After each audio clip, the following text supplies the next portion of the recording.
Hey gorgeous, it's Colsy here and welcome back to my YouTube channel.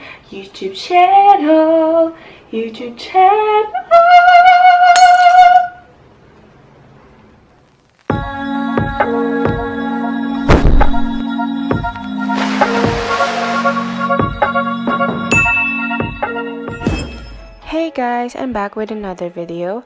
So for today, I will try to do two looks using one palette, which is the Morphe 35R palette, featuring some of the new shades of the Vice Cosmetics.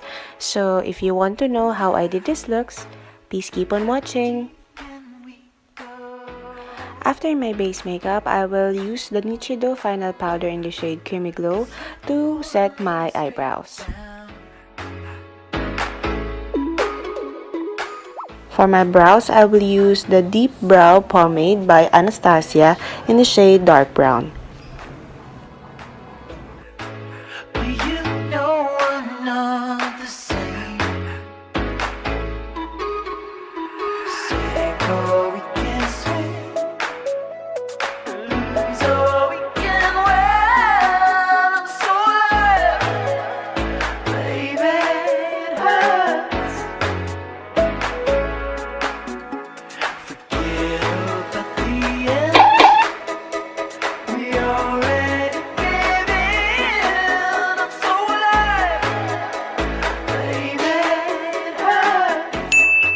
Time to clean up some mess. I will use the Maybelline's Age Rewind Concealer for a more precise eyebrows.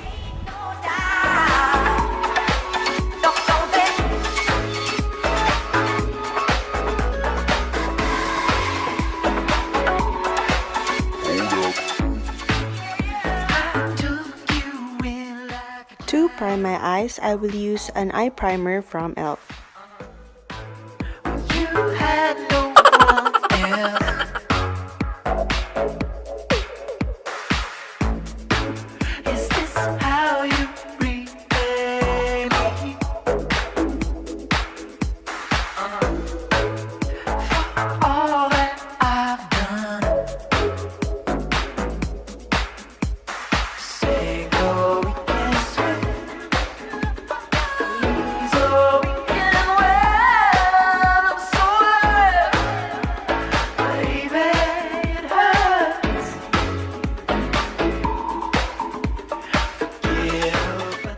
No need for an eyeliner because I will use some of the dark shades in the palette for an ombre eye look.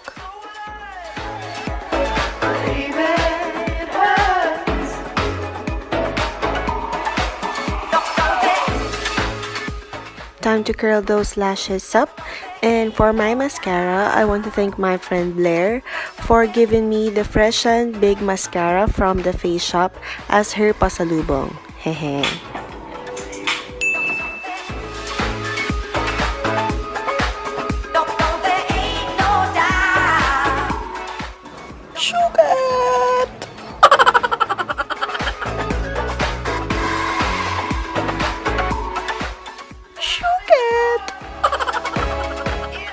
And I'm shook it again. Ang ganda talaga niya mga besh.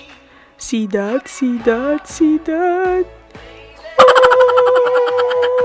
To a word I say, the screams all sound the same. And though the truth may vary this ship, okay, our bodies stay too strong. May pa-concert si Mayora. So for my falsies, I will use my Taiwan Lashes number 218.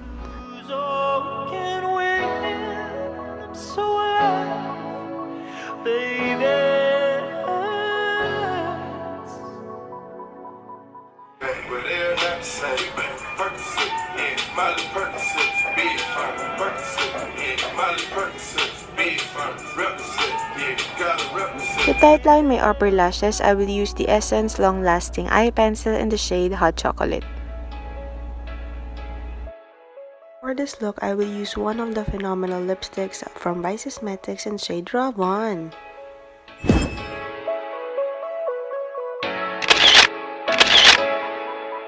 Hold up. How deep can we go?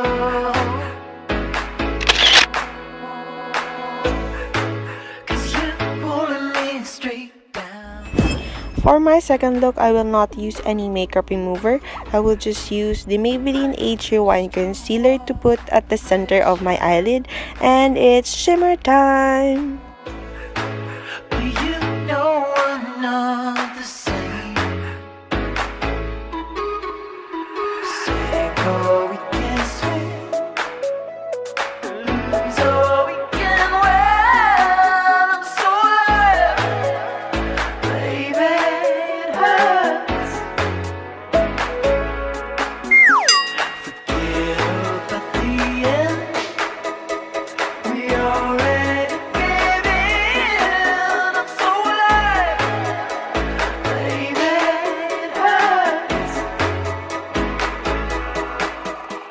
And for this look, I will use the Taiwan Lashes M14.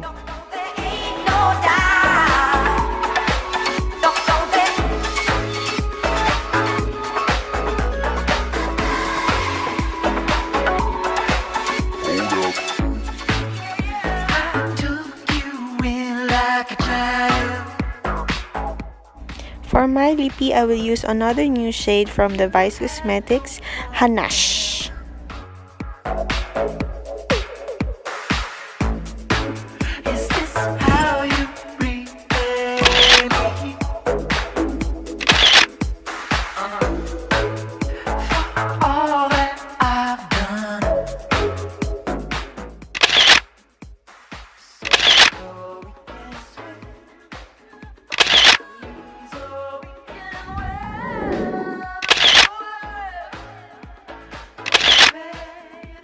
So, these are the final looks. Please do comment down below which for you is nicer, the left photo or the right one.